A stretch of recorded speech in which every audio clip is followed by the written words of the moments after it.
So, there's another Jewish holiday coming up that has a lot of interesting names associated with it. I know what you're thinking. All these Jewish holidays. When do those Jewish people ever have time to actually get stuff actually done?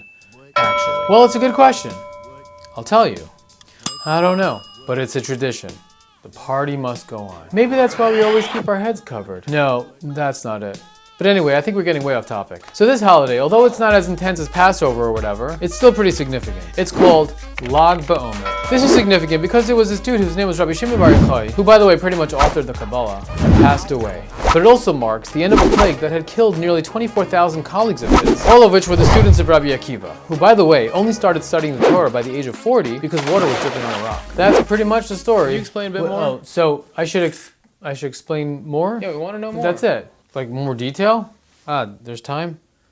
Okay. So Rabbi Akiva, who would one day become one of the greatest scholars ever to have lived, only started studying the Torah by the age of 40 years old. He had not even begun to learn the Hebrew alphabet by then. One day, as he was pondering his simplicity, he noticed a rock that had a hole pierced right through it by drops of water that was dripping on it consistently. He said to himself, if something as thick as a rock can be penetrated by something as light as drops of water, certainly in the same way Torah can penetrate me. One thing led to the next, and over the course of time, he became one of the holiest and smartest men ever to have lived and had thousands upon thousands of students. Kind of like LinkedIn. With persistence, the followers come. Problem is, his students didn't get along all that well. Apparently, it was pretty bad. So they all started dying, kind of like a spiritual plague or something. And Lag BaOmer marks the day that the plague has stopped. And it was a very happy occasion for those who hadn't died yet. Anyway, at some point around the same time, Rabbi Shimon Bar Yochai had to run away from the Romans because the Romans had somehow found out that he criticized them. So he and his son hid in a cave for 13 years, surviving only by a stream of water and a carob tree. The Romans were known for doing some pretty terrible things to people they did not like.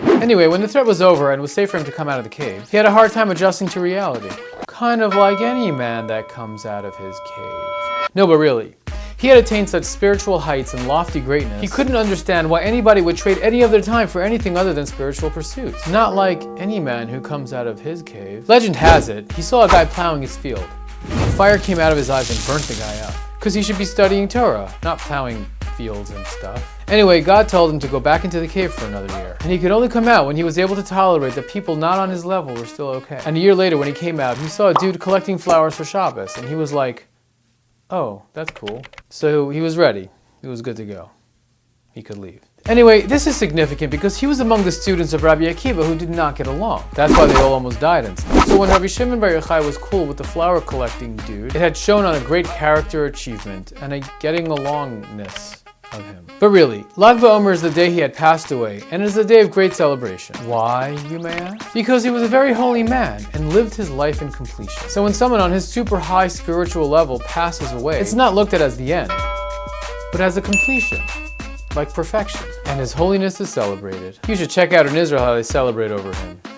It is off the hook. In fact, Rabbi Shimon Bar Yochai himself set to celebrate his passing by going out into a field, building a bonfire, and roasting marshmallows. Well, I don't know about the marshmallow part, but the bonfire part is to signify that just as he had brought a great light into this world with his works of Kabbalah, so we bring light into the world by lighting a bonfire. Just make sure you do it outside.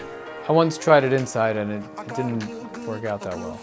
So yeah, do it outside. Anyway, this video is brought to you by Dynamite Media, and we do B2B marketing. Check it out.